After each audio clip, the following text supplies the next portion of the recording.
Hola hermanitos y hermanitas, hoy estamos un día más adorando al Señor y aprendiendo más de su palabra. Nos toca la lección 8, pero antes vamos a orar. Padre Santo, gracias por la oportunidad que nos das de compartir tu bendita palabra. Danos sabiduría y entendimiento para comprender esta octava lección y poder llegar a ser santos como lo dice tu palabra. En el nombre de Cristo Jesús. Amén. Y ahora vamos a responder las preguntas de la anterior lección como hacemos cada semana. Primera pregunta. ¿De qué manera te hace Dios responsable de andar en santidad? Lo hace por medio del poder del Espíritu Santo. Segunda. ¿Qué es lo primero que tienes que hacer para poder resistir al diablo?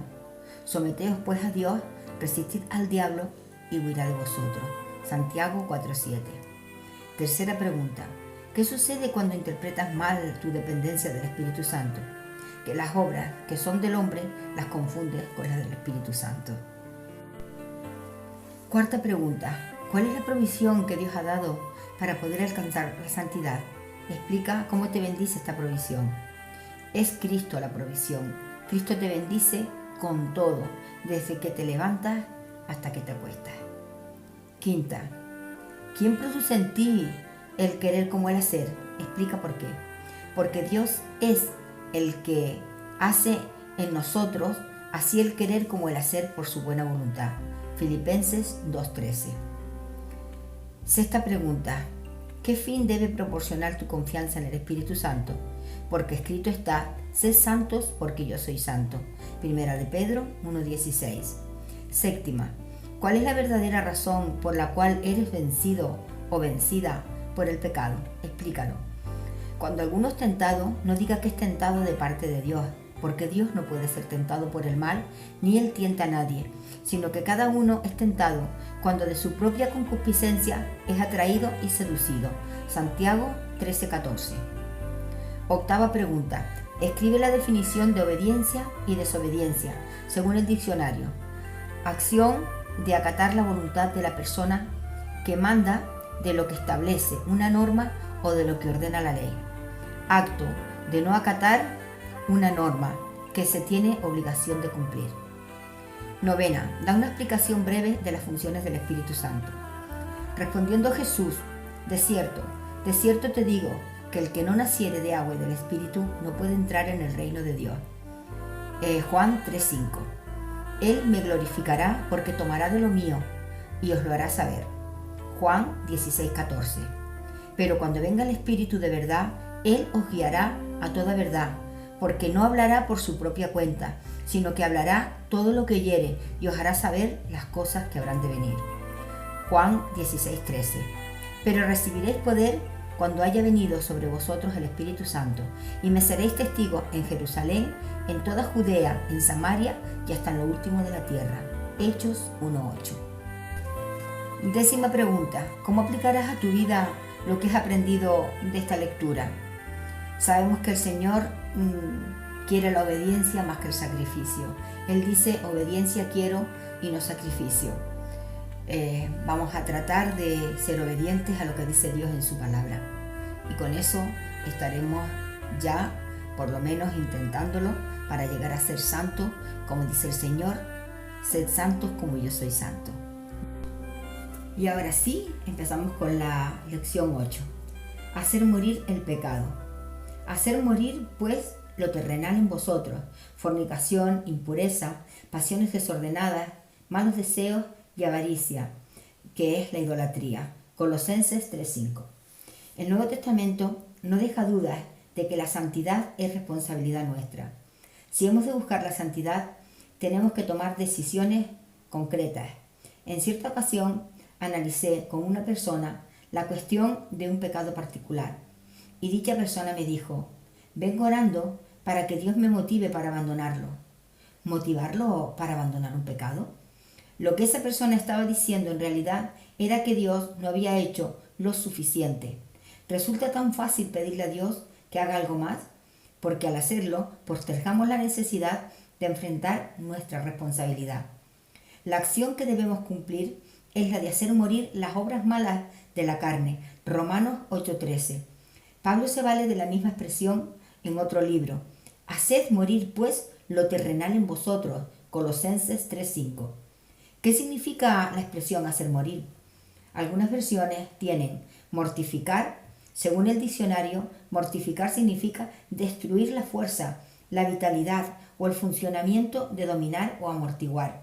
Hacer morir los actos malos del cuerpo, por lo tanto, es destruir la fortaleza y la vitalidad del pecado que trata de reinar en nuestro cuerpo. Tenemos que tener claro que la mortificación, a pesar de ser algo que hacemos nosotros, no puede llevarse a cabo con las propias fuerzas solamente.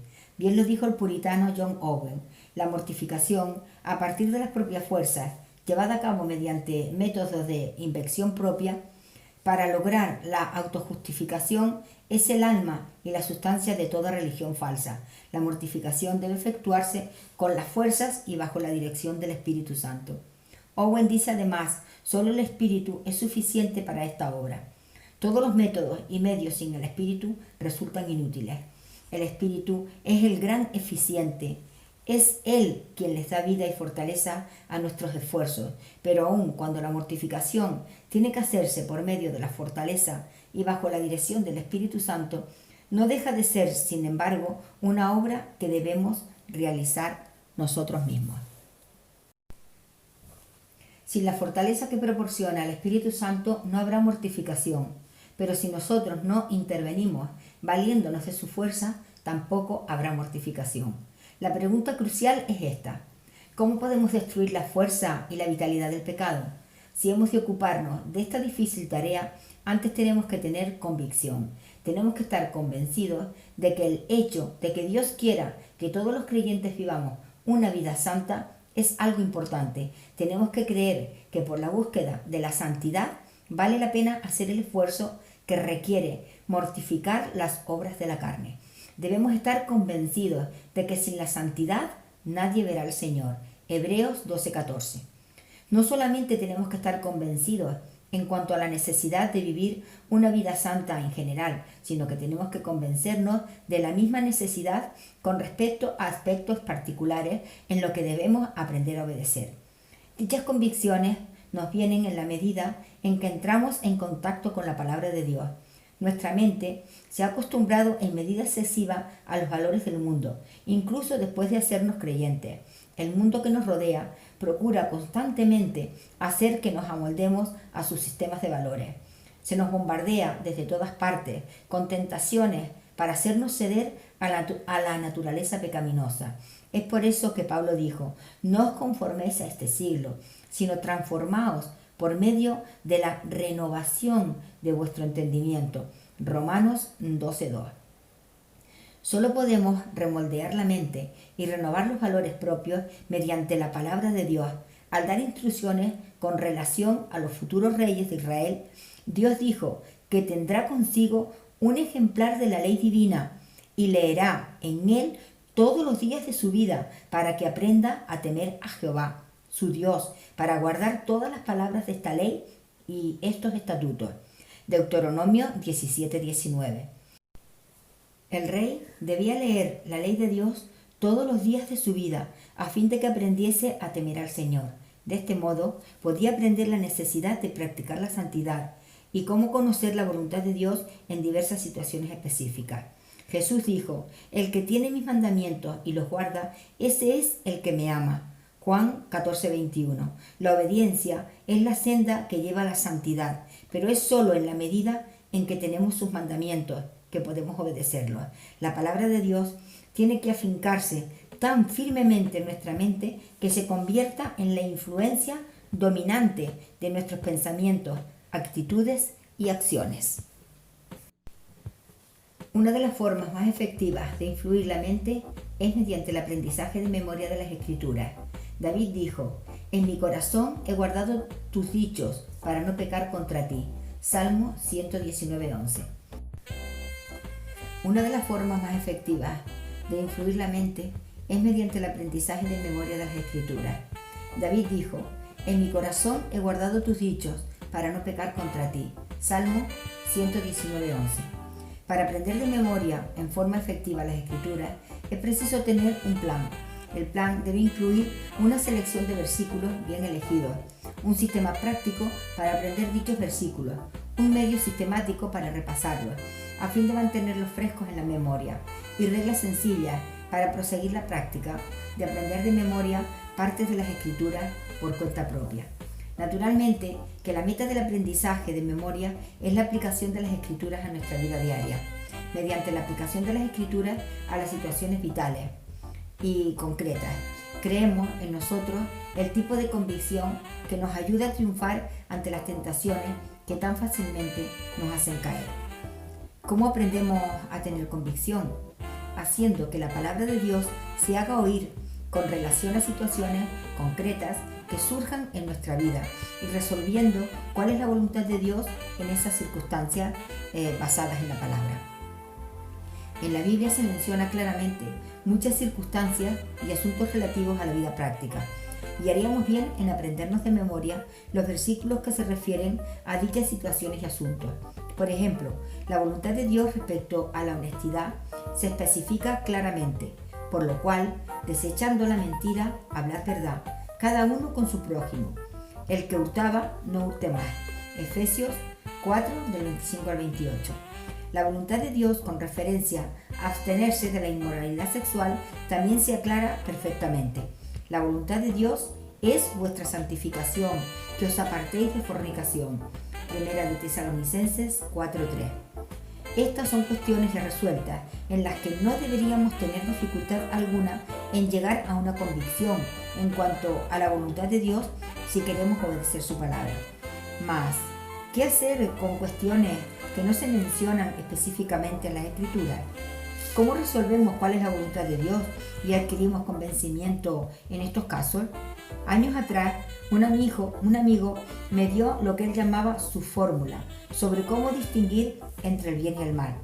La fórmula hace 4 preguntas, basadas en 3 versículos en 1 de Corintios. Todas las cosas me son lícitas, mas no todas convienen. 1 de Corintios 6:12. Pregunta 1. ¿Es útil físicamente, espiritualmente y mentalmente? Todas las cosas me son lícitas, mas yo no me dejaré dominar de ninguna. 1 de Corintios 6:12. Pregunta 2. ¿Me somete a su poder? Por lo cual, si la comida le es a mi hermano ocasión de caer, no comeré carne jamás para no poner tropiezo a mi hermano. 1 de Corintios 8:13. Pregunta 3. ¿Hiere a otros? Si pues coméis o bebéis o hacéis otra cosa, hacedlo todo para la gloria de Dios. 1 de Corintios 10:31. Pregunta 4. ¿Glorifica esto a Dios? Aunque esta fórmula parece simple, es poderosa para ayudarnos a adquirir convencimiento. Si estamos dispuestos a usarla, las preguntas enumeradas pueden resultar bastante penetrantes, pero tenemos que hacérnoslas si queremos buscar la santidad como modo total de vida. Apliquemos estos principios a algunas situaciones típicas. Tomemos los programas de televisión que miramos, por ejemplo. ¿Son útiles físicamente, espiritualmente o mentalmente? Para algunos programas la respuesta puede ser un sí, pero para los que tenemos que responder honestamente con un no, tendríamos que considerar la conveniencia de no mirarlos. Y que diéramos en cuanto a la pregunta de que sí, ¿nos somete a su poder? Inmediatamente podemos aplicar esta pregunta a hábitos tales como la bebida, las drogas o el cigarrillo y llegar a la conclusión de que los tales no son para nosotros. Pero pensamos nuevamente en el aparato de televisión. ¿Nos han atrapado ciertos programas a tal punto que sencillamente no podemos dejar de verlos? De ser así, es porque nos tienen sometidos a su poder. Otro ejemplo. Conozco a una mujer creyente que en la adolescencia era campeona de tenis juvenil a nivel nacional. Estaba tan atrapada por el tenis que constituía él toda su vida. A pesar de que era creyente, cuando comenzó a considerar seriamente lo que le exigía el discipulado cristiano, se dio cuenta de que el tenis la dominaba en cierta medida, de tal modo que le estaba impidiendo seguir su por entero a Cristo. En ese momento tomó la decisión de colgar su raqueta de tenis con el fin de quebrar ese poder. Después de un buen número de años, cuando la atracción había desaparecido totalmente, comenzó a practicar el tenis nuevamente, pero solo por su valor recreativo y con libertad de conciencia. Esta ilustración de la jugadora de tenis pone en relieve un hecho importante. Puede no ser la actividad misma lo que determina si algo es pecaminoso o no para nosotros, sino más bien nuestra manera de responder a ella. Por cierto, que el tenis es moralmente neutro y bajo condiciones adecuadas. Es físicamente beneficioso, pero ya que esta mujer lo había convertido en un ídolo en su vida, para ella era pecaminoso. Analicemos la pregunta que sigue a la anterior. ¿Hiere o afecta a otros? Basados en la misma historia de la jugadora de tenis. Supongamos que otro creyente, a quien le gusta jugar al tenis por su valor recreativo, hubiese insistido en asegurarle a la mujer de la historia que el tenis no tiene nada de malo. Técnicamente, esa persona tendría toda la razón, pero estaría insistiendo en un punto de vista que probablemente resultaría perjudicial para la vida espiritual de esa joven mujer. Muchas actividades, hablando estrictamente, son moralmente neutras, pero como consecuencia de alguna asociación inmoral en la vida pasada de la persona, podría resultar en detrimento de ella, por lo menos temporalmente, para los que no tenemos esa asociación inmoral particular. Debemos tenerle consideración a la persona afectada, no sea que la arrastremos hacia una actividad que para ella es pecaminosa. Pero ¿qué pasa con esos aspectos en los que los creyentes difieren en cuanto a lo que consideran que puede ser la voluntad de Dios? Pablo se refiere a este asunto en Romanos 14, donde analiza el problema relacionado con ciertos alimentos. Establece allí 3 principios generales para que nos sirvan de guía. El primero es que no debemos juzgar a quienes tienen convicciones diferentes de las nuestras, en el versículo del 1 al 4. El segundo principio es que cualesquiera que sean nuestras convicciones tienen que ser para el Señor, es decir, formuladas con el deseo de serle obediente a Él, del versículo del 5 al 8.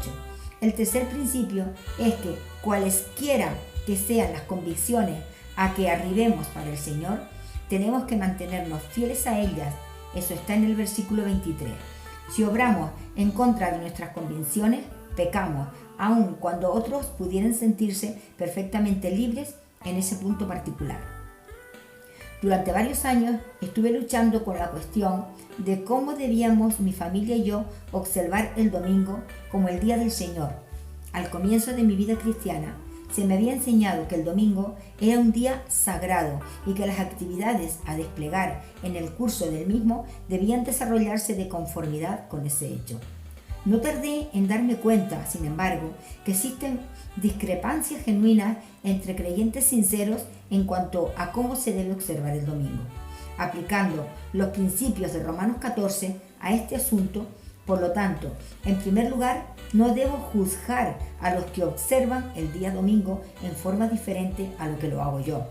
Segundo, cualesquiera que sean mis propias convicciones, deben proceder de un sincero deseo de obedecer lo que Dios quiere para mí. Y luego, una vez que he formulado mis propias convicciones, tengo que tener cuidado de no violarlas, cualquiera que sea el comportamiento de otros creyentes. La pregunta que debemos formularnos, si hemos encarado con sinceridad la cuestión de la búsqueda de la santidad, ¿es esta? ¿Estoy dispuesto a elaborar convicciones basadas en la Escritura y a vivir a la luz de estas convicciones? En esto radica con frecuencia el problema. Titubeamos cuando se trata de obrar de conformidad con el nivel de santidad de Dios en algún aspecto específico de la vida. Sabemos que el hacerlo nos exigirá obediencia, una obediencia que no estamos dispuestos a considerar. Esto nos lleva a la segunda cualidad que debemos desarrollar. Si hemos de hacer morir las obras de maldad en la carne, esa cualidad se denomina compromiso. Jesús dijo: cualquiera de vosotros que no renuncie a todo lo que posee no puede ser mi discípulo. Lucas 14:33. Debemos encarar con honestidad la pregunta siguiente: ¿estoy dispuesto a abandonar ciertas prácticas o hábitos que me privan de la santidad? Es al llegar a este punto de compromiso que muchos fallamos. Preferimos tratar de divertirnos con el pecado, de jugar con él, un poquito sin llegar a mezclarnos mucho. Padecemos el síndrome del solo una vez más. Queremos echar una sola mirada lujuriosa más, comer un delicioso postre más antes de iniciar la dieta, ver un solo programa más de televisión antes de sentarnos a realizar el estudio bíblico. En todo esto no hacemos sino postergar el día en que hemos de iniciar el compromiso, el día en que le digamos basta al pecado. Recuerdo cuando Dios me habló acerca de mi apetito. No estaba excedido en mi peso, pero me resultaba imposible resistirme a probar cualquier postre que se me presentara. Siempre era yo el que volvía a pedir más, cosas dulces en las actividades sociales de la iglesia. Luego, cierta mañana, en plena festividad navideña, cuando abundaban las golosinas, Dios me habló al corazón con relación a este problema. Mi reacción inicial fue: Señor, espera hasta después de la Navidad y me ocuparé de este asunto. No estaba dispuesto a iniciar el compromiso ese mismo día. Salomón nos dice que los ojos del hombre nunca están satisfechos. Proverbios 27:20. Una sola mirada lujuriosa más o una sola porción más de dulce jamás satisfacen. En realidad ocurre todo lo contrario. Cada vez que le decimos sí a la tentación, hacemos que nos resulte más difícil decir no la próxima vez. Tenemos que conocer que hemos desarrollado esquemas de vida pecaminosos. Hemos desarrollado el hábito de ocultar parcialmente la verdad cuando nos conviene. Hemos desarrollado el hábito de ceder a esa inercia que se niega a dejarnos comenzar la mañana a buena hora. Son hábitos que tienen que ser interrumpidos, pero no ocurriría así mientras no nos comprometamos a vivir una vida de santidad sin excepciones.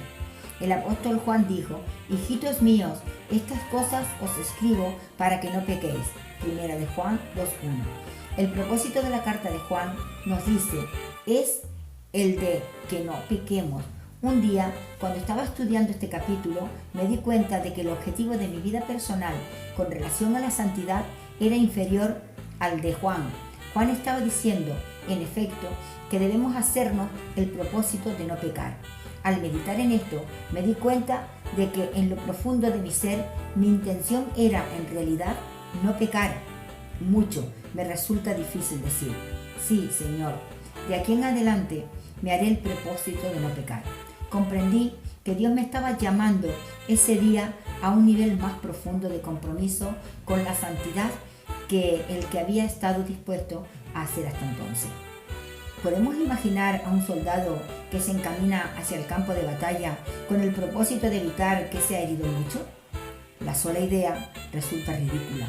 Lo que se propone es salir completamente ileso. Mas si no hemos hecho el compromiso de entregarnos a la santidad sin excepción, somos como el soldado que se encamina a la lucha con la mira de no ser herido mucho. Podemos estar seguros de que si esa es nuestra mira, seremos heridos, no con balas, sino con tentaciones vez tras vez. Jonathan Edwards, que fue uno de los grandes predicadores del pasado en los Estados Unidos, solía adoptar resoluciones. Una de ellas fue esta: resuelvo no hacer nunca nada que tuviese miedo de hacer si se tratara de la última hora de mi vida. ¿Nos atreveríamos los creyentes del siglo XX a hacer semejante resolución? ¿Estamos dispuestos a dedicarnos a la práctica de la santidad sin excepciones? No tiene sentido orar para obtener la victoria frente a la tentación si no estamos dispuestos a adoptar el compromiso de decirle no. Solo aprendiendo a rechazar la tentación podremos hacer morir las obras de la carne en nuestra vida. Aprender a hacer esto resulta generalmente un proceso lento y penoso, lleno de fracasos. Los antiguos deseos y los hábitos pecaminosos no son fáciles de erradicar.